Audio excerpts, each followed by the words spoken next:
Hi friends, कसे आहात सर्व? मजेदार ना? मजेतच असायला हवं. आपण आज एकदम साध्या सोप्या पद्धतीने मटण खिमा मसाला पाहणार आहोत. अगदी कमी मसाल्यांचा वापर, पण टेस्ट म्हणाल ना तर एक नंबरच. अगदी बोटं चाखत बसाल एवढी टेस्टी भाकरी, चपाती किंवा पावाबरोबर खाऊ शकता. त्यासाठी मी खिमा घेतला आहे बघा. अशा प्रकारे स्वच्छ तो धुवून घेणार आहे 2-3 पाण्याने.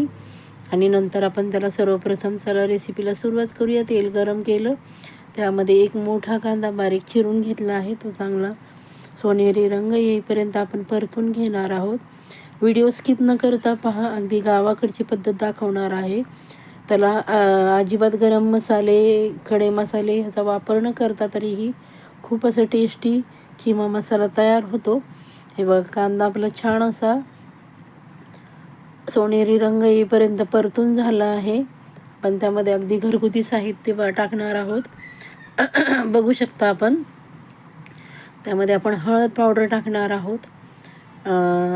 आणि छान त्याचा कच्चेपणा जाईपर्यंत आपण तेलामध्ये भाजणार आहोत. त्यानंतर लसूण आणि आल्याची पेस्ट टाकली आहे. छान अशी आपण ती तेलामध्ये परतून घ्यायची.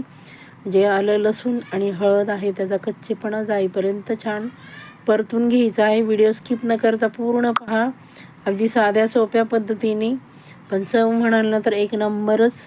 अगदी गावाकडची पद्धत. त्यानंतर आपण जो खिमा धुवून घेतला होता तो त्यामध्ये घालून घेतला आणि छान असं आपण परतून घेणार आहोत. मी येथे कुकरमध्ये शिजवणार आहे. झटपट बनवायचं आहे, मला घाई आहे कारण उशिरा आणलं होतं. मग शिजवत बसवण्यापेक्षा म्हटलं चला कुकरलाच आपलं पटकन होऊन जाईल. अगदी झटपट होणारी रेसिपी आहे. त्यानंतर चवीप्रमाणे आपण येथे मीठ घालून घेतलं आहे आणि छान परतून घेणार आहोत.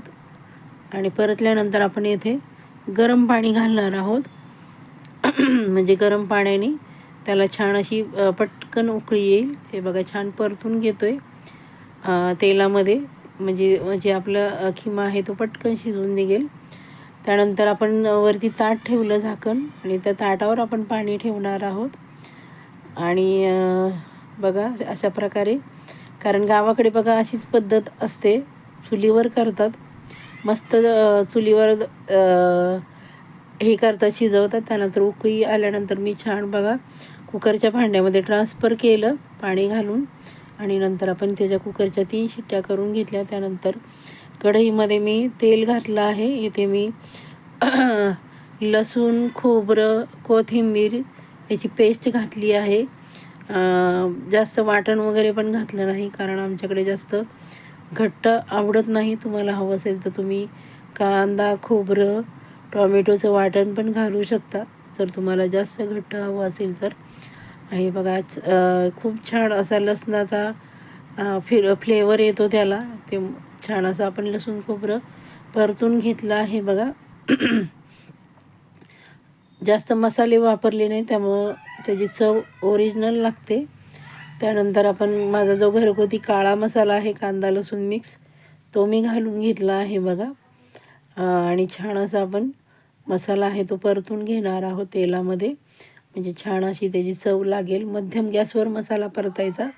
त्यानंतर मी एक बारीक चिरून घेतलेला टॉमॅटो घातला आहे. तुम्हाला हवं असेल तर तुम्ही येथे टॉमॅटोची प्युरी वापरली तरी चालेल. आणि छान असं परतून घेत आहोत बघा आपण. मस्त अगदी एकदम साध्या सिंपल पद्धतीने मी बनवून दाखवत आहे बघा, आणि झटपट होणारी आहे.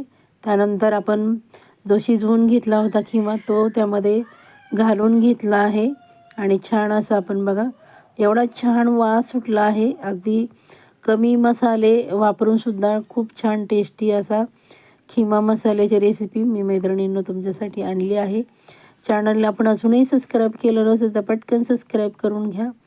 बाजूचं जे बेल आयकन आहे ते प्रेस करायला अजिबात विसरायचं नाही, जेणेकरून प्रत्येक येणाऱ्या नवीन व्हिडिओचं नोटिफिकेशन तुम्हाला सर्वात आधी मिळेल. आणि माझा व्हिडिओ आपण कुठून पाहताय ते कमेंट करून सांगायला विसरायचं नाही. त्यानंतर आपण थोडंसं पाणी घालून छान असं मसाल्यामध्ये शिजवून घेतलं आहे बघा. खूप सुंदर अगदी एकदम सोपी रेसिपी. त्यानंतर मी प्लेटमध्ये सर्व करत आहे बघा. हा जो खिमा मसाला आहे तो तुम्ही चपातीबरोबर, भाकरीबरोबर किंवा रोटी, नान किंवा पावाबरोबर खाऊ शकता. एवढा टेस्टी झाला आहे. चला तर मग रेसिपी जरा जरी आवडली असेल तर पटकन एक लाईक करा, छानशी कमेंट करा, हाईप करा आणि तुमच्या मित्रमैत्रिणींमध्ये शेअर करायला अजिबात विसरायचं नाही, जेणेकरून त्यांना प्रत्येक नवीन व्हिडिओचं नोटिफिकेशन मिळेल आणि छान आस्वाद घेतील. सर्वांनी व्हिडिओ शेवटपर्यंत पाहिल्याबद्दल सर्वांचे मनःपूर्वक धन्यवाद. Bye bye.